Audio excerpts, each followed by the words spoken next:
지난 시간에 우리는 하나 되는 삶을 살아야 한다고 말씀드렸습니다. 그렇다면 우리가 어떻게 하나 되는 삶을 살 수 있겠습니까? 먼저 우리는 그리스도를 중심으로 하나 되는 삶을 살아야 합니다. 본문 2절을 보시면 마음을 같이하여 라고 말씀합니다. 이것은 문자적으로 생각을 같이하여 라고 하는 말씀입니다. 이것은 감정, 태도, 의지가 그리스도 한 분을 생각하라는 것입니다. 무엇을 한 가지로 생각해야 되겠습니까? 구세주 예수 그리스도이십니다.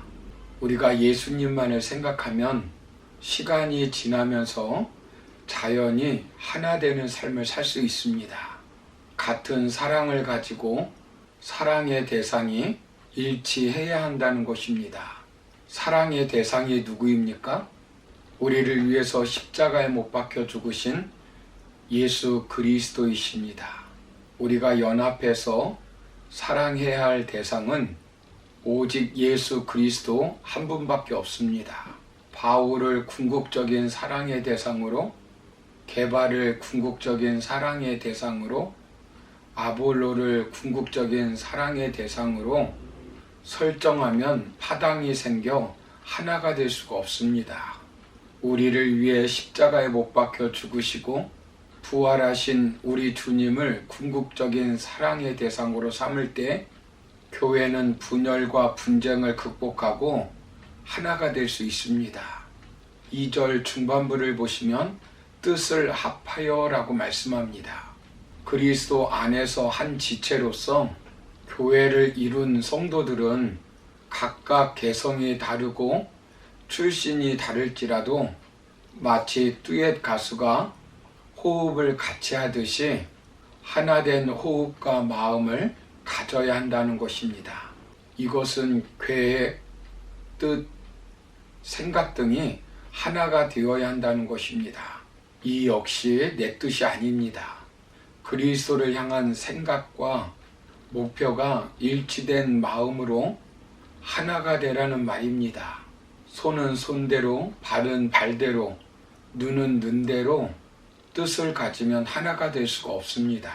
또한 2절에 한 마음을 품어라고 하는 말은 앞에 나온 마음을 같이하여를 반복하는 표현으로 어떤 것 하나만을 생각하라는 것입니다.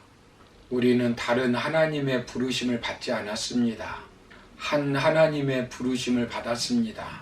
성령도 한 성령을 받고 세례도 한 이름 곧 성부, 성자, 성령의 이름으로 받았습니다. 믿음의 대상도 오직 한 분, 예수 그리스도이십니다. 그러므로 우리 모두 그리스도를 믿는 신앙 안에서 같은 마음을 품어야 마땅합니다. 우리는 하나님과 예수 그리스도를 향한 생각과 목표에서 일치된 마음을 가져야 하나 될 수가 있습니다. 가정에서 하나 되는 것도 남편을 중심으로, 아내를 중심으로, 자식을 중심으로, 돈을 중심으로, 놀이를 중심으로, 권력을 중심으로 하나가 되는 것이 아닙니다. 우리를 위해 십자가에서 못 박혀 죽으시고 죽기까지 모든 것을 내어놓고 우리를 구원해 주신 예수님을 중심으로 하나가 되어야 합니다. 교회도 마찬가지입니다. 교회를 개척한 목사님 중심으로, 헌금을 많이 하는 장로님 중심으로, 말을 잘하는 권사님 중심으로, 인기 있는 집사님을 중심으로, 친한 친구를 중심으로 하나가 되는 것이 아닙니다. 예수님을 중심으로 하나가 되어야 합니다. 그러므로 우리는 예수님을 중심으로 하나가 되는 교회가 되기를 주님의 이름으로 축원합니다. 두 번째는 우리가 남을 귀하게 여김으로 하나 되는 삶을 살아야 합니다. 본문 3절을 보시면 아무 일에든지 다툼이나 허영으로 하지 말고 오직 겸손한 마음으로 각각 자기보다 남을 낮게 여기고 라고 말씀합니다. 남을 나보다 낮게 여기면 결코 하나 되는 삶을 살 수 없습니다. 자기보다 남을 낮게 여기라고 하는 명령은 저 사람이 나보다 뛰어나겠지라는 막연한 추측에 그치라는 말이 아닙니다. 아무 일에든지 각기 자기보다 귀하게 여기라는 것입니다. 매사 내가 높고 너는 낮다고 생각하면 하나 되지 못합니다. 나는 옳고 너는 그르다고 생각하면 절대로 하나 될 수 없습니다.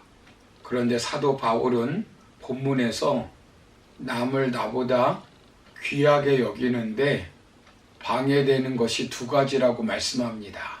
첫째는 다툼입니다. 여기 다툼이라고 하는 헬라어의 의미는 자신을 내세우고자 하는 욕구, 천박한 이기주의, 당파심, 돈을 기대하는 정신, 이기적인 야망을 나타내는 말입니다. 정당하지 못한 수단 방법으로 정치적인 지위를 추구하는 경우를 말하기도 합니다. 역사 속에서 사탄은 아담 이후 끊임없이 자신을 내세우고자 하는 천박한 이김으로 당파를 만들게 하고 분쟁을 일으켜 교회를 분열시켰습니다. 천박한 이기심을 내려놓지 않으면 분열은 멈추지 않습니다. 가정도, 교회도, 기업도, 나라도 마찬가지입니다.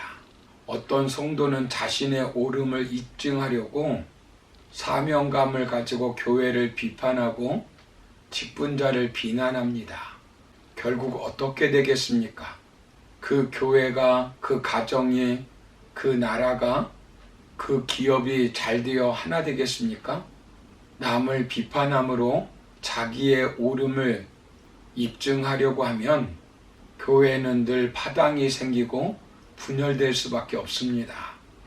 남을 비판함으로 자신의 옳음이 입증되는 것이 아닙니다. 나는 옳고 너는 그르다고 하는 곳에 하나 되는 삶은 이루어지지 않습니다. 나보다 남을 더 귀하게 여길 때 하나 될 수 있는 것입니다. 두 번째는 허영입니다. 이 말은 헬라어로 공허한 견해, 잘못된 생각을 가지고 있는 의미입니다. 자만심과 망상에 사로잡혀 하나님의 영광이 아니라 헛된 영광, 즉 자기 영광을 구하게 되면 교회는 하나 될 수가 없습니다. 헛된 허영심, 천박하고 근거 없고 가식적인 자부심, 자신에 대한 헛된 생각 등은 자신을 실제보다 높게 생각하는 과대망상이나 그렇게 보이려고 하는 헛된 생각입니다. 허영심은 결국 다른 사람들을 우습게 보고 자신은 신앙의 차원이 다르다는 영적 교만에 빠지게 하여 다른 사람과 어울리지 못하게 하고 갈라지게 만듭니다. 대형 교회에 나가야 수준 있는 신앙인이 되고 수준 있는 목사가 심무하는 교회에 다녀야 대단한 교인이 된 것처럼 생각하는 헛된 허영심으로 얼마든지 헌신하고 베풀고 자비를 나눌 수 있습니다. 그러나 그것들은 결국 자기 영광을 위한 것들이기 때문에 하나가 되지 못하게 합니다. 내가 알고 있는 것, 내가 보고 있는 것, 내가 느끼고 있는 것이 전부가 아닙니다. 그것을 근거로 남을 정죄하고 자신의 영광을 구하지 말아야 합니다.